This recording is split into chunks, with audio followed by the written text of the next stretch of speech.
Welcome to the Ladies Enrichment Club talk show. On this show, we will be talking about women's health.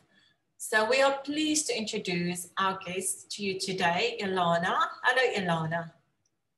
Hi. How are you? I'm doing well, thank you very much. That's good. You are the founder of, you can tell us all about your projects. So I'm the founder of a project called Project Wildflower. So we are based in South Africa, and the aim of the project is to provide clinically relevant women's health education to the women of South Africa. Yeah. And you are based in which town in South Africa? So basically, I'm a medical student. I'm fourth year, so I have 2 years left to study. And I'm from Pretoria, but I'm studying in Cape Town at Stellenbosch University. So throughout the year, I'm based in Cape Town. Yeah. Very good. And tell me a little bit about your project.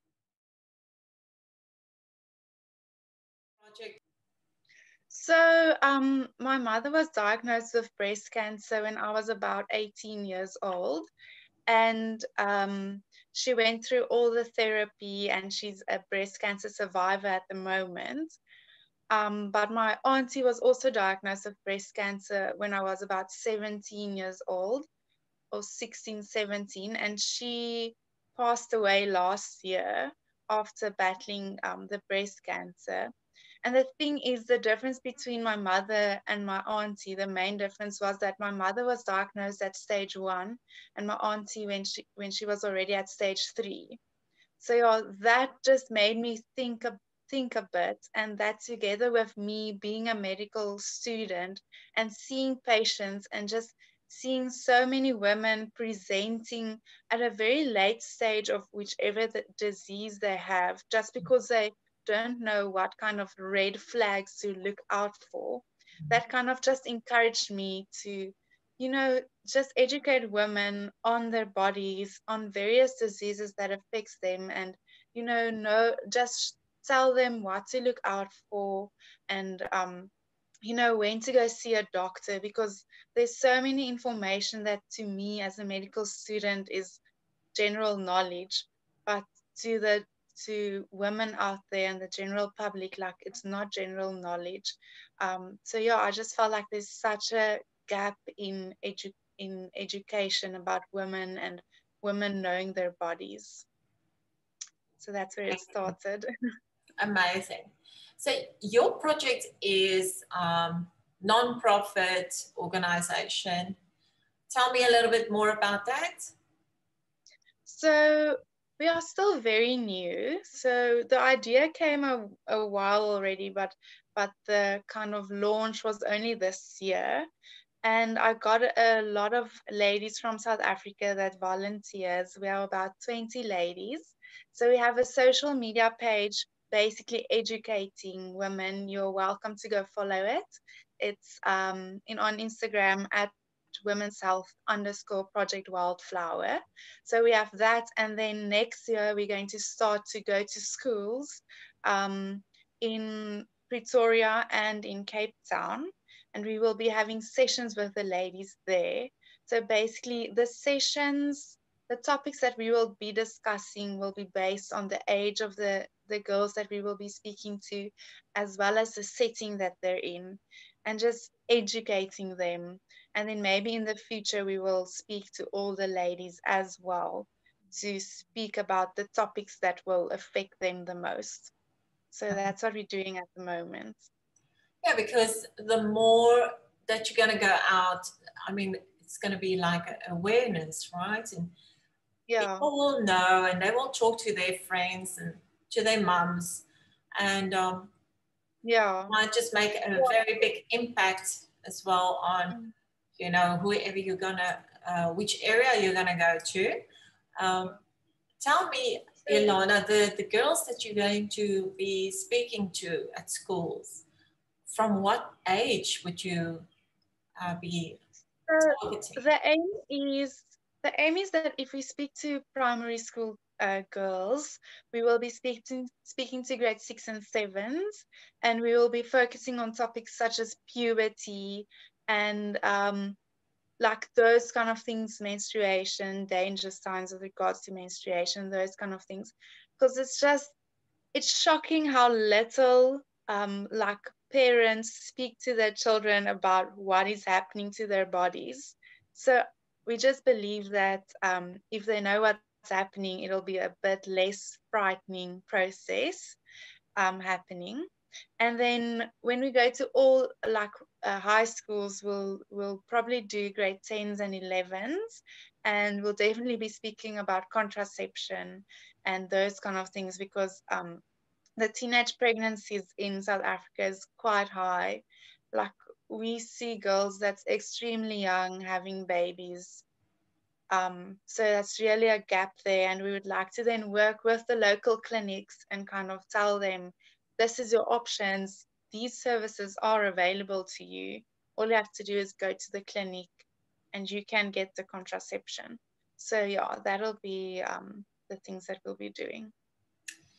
It's a very touchy topic, because I know some people, they don't like, their daughter or girls to use this, and it's kind of a very personal thing. But what you're doing is you are creating awareness more about what can happen. And yeah, the thing, there's just such a stigma around it. So we would really like to get the conversation started. I've been in communities and there's such a stigma around it, but there's also that education gap. Like the parents don't speak to their daughters about contraception because they want to believe that their child is not sexually active, but that is really not the case. Like we see it over and over again. When girls come in, they may be 22 years old and they're already pregnant with the third child or things like that. So yeah, there's definitely a need for education in that level. The ladies that's working for you on volunteer basis, can anyone join, or do you you select? You have a few areas that you are targeting at the moment. Yeah, so we have 4 committees. The ones doing social media, another one's doing these sessions with the schools. Then we have more like an admin committee, and then one that will be doing active projects next year. So that committee basically identifies gaps in like women's health related things, and then try to do projects surrounding that. So currently the committee is planning on doing reusable pads and collecting and making them and distributing them. So if anyone would like to get involved, they should preferably be based in South Africa. And then they can just send us a DM on Instagram and we will get back to them and send them all the info and, see if we can find a place where they will be able to get involved. Like you said, your project is still very small, but ultimately you want to grow it. And I feel that this is something amazing what you're doing, you and your team. You're so amazing woman, just to help other women out there, girls. That's not, they don't know better. So yeah, it is amazing that you are doing this. And thank you so much, Elana, for your time. Thank you for having me. Yes, I would like to encourage women out there to assist you, especially like you said, women in South Africa that would like to volunteer. Get in contact with Elana and her team, and maybe you can just change the life of one, but it's one. Yeah. And I would like you, Elana, just to quickly share again your social media accounts. So it's at Women's Health _Project Wildflower. Great. I'll share it on this video as well. And you also have a website, right? Yes, so when you go to the Instagram page, you will find the link in the description for the website. And actually, if you go on the website, there's like a booklet kind of thing that you can download. And there it's like a really nice summary about various topics, like just a description what it is and like symptoms that you might experience when to see your doctor, like about a page, a topic. So if anyone's interested, you're also very welcome to go download that or just read our story on the website. Great. Thank you so much, Elana. Thanks for your time. And Pleasure. Any advice apart from what you're doing, any advice that you want to give women out there that wants to start something in life and they feel stuck? Like you just did this project. How can you give advice to other women? With regards to women's health specifically, I would just say like know your body, know when something is changing and know what is your normal. And if something is off from your normal, know that you have to advocate for your health and try and find out what's wrong. With regards to someone wanting to start something like this, I'm still very new, but I just keep on telling myself, just everyone started somewhere. Like the biggest companies, the biggest NPOs, they all started somewhere. So just take it step by step, day by day.